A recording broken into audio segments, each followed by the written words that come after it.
Olá pessoal, eu sou a Maria do blog Pétalas de Liberdade e nesse vídeo venho falar sobre 3, A Hora Morta, uma antologia de contos de terror publicada pela Luva Editora em 2 volumes em 2017. E um conto meu foi publicado nesse segundo volume. Se você ainda não é inscrito no canal, aproveita para se inscrever e já deixar seu like nesse vídeo. Ano passado houve a seleção de textos para a antologia e foram recebidos tantos textos bacanas que a editora resolveu apostar em 2 volumes. O Fernando Bins organizou o primeiro volume com 26 contos, sendo 2 de convidados, o César Bravo e a Romy Erling.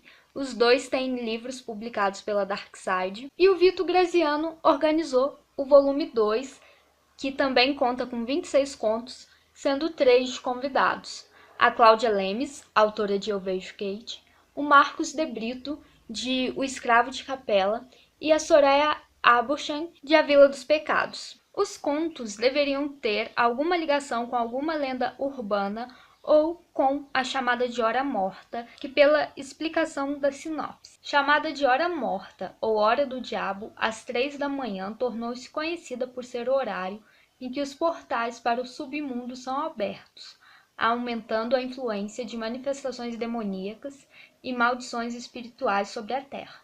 Alguns dizem que esse acontecimento tem relação direta com o horário da morte de Cristo, às 3 horas da tarde, ou seja, seu oposto, a cruz invertida. Outros afirmam que é uma maneira dos espíritos malignos tripudiarem do próprio cristianismo, baseado na Santíssima Trindade. Antes de falar sobre os livros, eu queria pontuar 2 coisas. A primeira, tem gente que diz que não gosta de contos porque acha que as histórias ficam incompletas. Eu acho que isso não se aplica aos contos de terror. Porque, por exemplo, para escrever uma história de amor em poucas páginas, pode ser complicado passar todas as facetas de um personagem, mostrar tudo o que o levou a ser quem é e a apaixonar-se por quem se apaixona. Já nos contos de terror, nas histórias de terror, você normalmente tem um fato que vai causar um choque no leitor e você trabalha em cima desse fato, desse acontecimento. Por exemplo, um guarda noturno é avisado para não entrar em determinado prédio assombrado durante a noite. Ele não dá ouvidos a esse aviso, ele entra lá e leva um baita susto. Pronto, a história é essa. A gente não precisa saber sobre a família desse guarda noturno, não precisa saber se ele vai querer derrotar os fantasmas que existem dentro do prédio, não precisa saber se ele vai continuar ou não no emprego, porque a gente já descobriu o que tinha dentro do prédio. Segunda coisa, medo é algo muito relativo. Até algum tempo atrás, eu dizia que não lia nem via nada que fosse do gênero terror.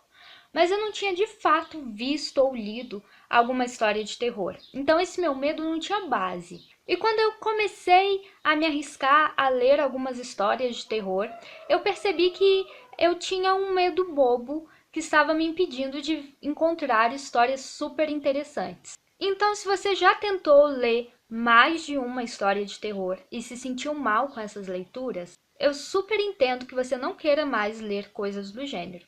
Mas se você nunca leu, eu acho que vale a pena você tentar se arriscar a ler coisas diferentes. E quem sabe você descubra que não tinha monstro nenhum embaixo da cama. Como eu li o segundo volume primeiro, porque eu estava super curiosa para conferir o meu conto, é ele que eu vou mostrar primeiro para vocês.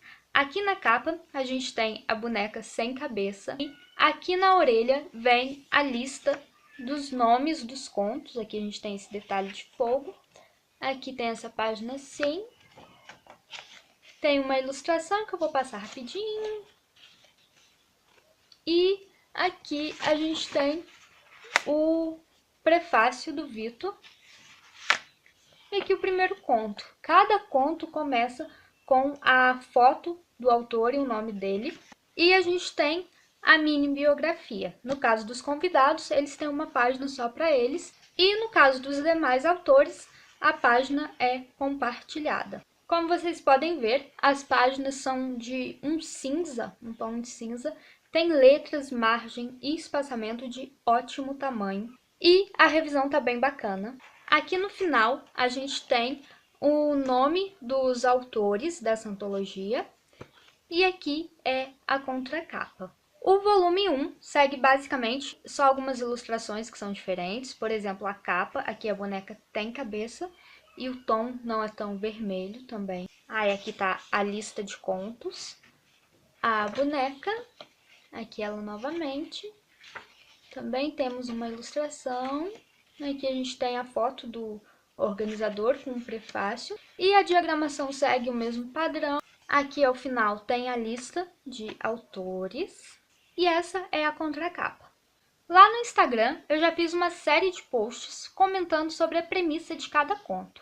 Eu não vou falar novamente sobre cada um aqui no vídeo, para esse vídeo não ficar muito longo, mas é só vocês clicarem aí no link da descrição ou pesquisarem por @marijleite para conferir os posts. E aqui a gente tem contos para todos os gostos. Vários falam sobre os perigos que vêm das águas, seja de um rio, seja de um mar, seja de uma lagoa. Nesse primeiro volume aqui, tem até um conto onde o boto aparece e eu achei muito bacana esse toque folclórico na história. Vários contos se passam em lugares que antigamente serviam para aprisionar escravos e eu acho muito importante a gente não esquecer de quanto sangue derramado já teve na nossa história. Tem contos onde a gente conhece a maldade humana, que nem sempre sai impune. E tem alguns que nos deixam na dúvida se foi realmente algo de sobrenatural que aconteceu ou foram alucinações causadas pelo uso de drogas. O meu conto é um que eu definitivamente não sei avaliar.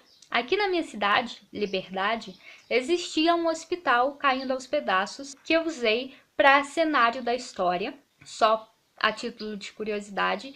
Atualmente ele foi reformado e é um prédio utilizado para serviços públicos, mas várias histórias surgem sobre prédios assim. E eu resolvi escrever sobre uma garota que vê o irmão entrando nesse prédio abandonado e ela já perdeu os pais num acidente.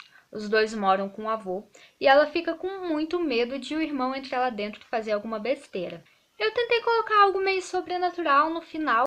Não sei se eu fui tão bem sucedida quanto a Beatriz Castro em Companhia. Além do conto sobre o guarda municipal que eu comentei lá no comecinho do vídeo, que é As Correntes de Itapevi, do Leonardo Galvão, e do conto da Beatriz, onde ela descobre que pode ter companhia sobrenatural em casa e que talvez isso não seja tão ruim assim, eu quero destacar sobre a mesa do Ferdinand Asalbi, que foi para mim o conto mais perturbador. Ele é sobre um garotinho meio solitário que arruma um amigo imaginário. Só que esse amigo talvez não seja tão imaginário assim e seja capaz de umas coisas bem terríveis. Então, como eu disse, eu li primeiro o volume 2 para depois ler o volume 1.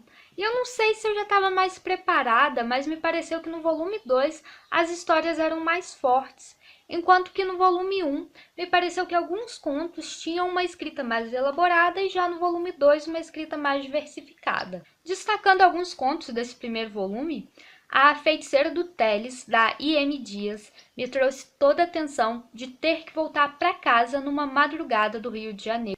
Uma Pizza para o Diabo, do Lauro Elme, me deixou morrendo de dó do entregador, que no primeiro dia de trabalho já teve que passar por uma situação super complicada. Os Arranhões do Manco, da Randina Cunha, foi um dos únicos assim que me deu certo temor.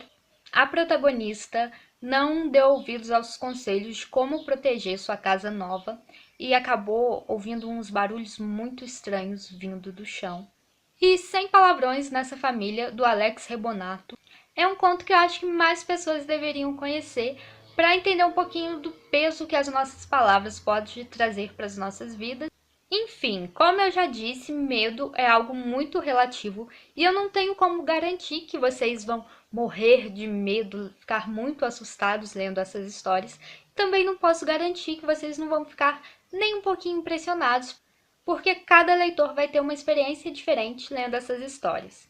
O que eu garanto para vocês é que as edições estão muito caprichadas e que as histórias são super criativas, então eu acho que vale a pena dar uma chance para a Antologia 3, A Hora Morta. Na descrição estão os links para comprar os 2 volumes da antologia, e como está chegando outubro, é o mês do Halloween, eu vou sortear para vocês o meu exemplar do volume 1 e um exemplar do volume 2 e o marcador dessa antologia, que é o marcador mais lindo que eu já vi na vida. Não sei se vai dar para vocês verem, tem a boneca, tem aqui o símbolo de 3, e aqui também tem uns desenhos meio azulados desse lado aqui da página. Na parte de trás ele é assim.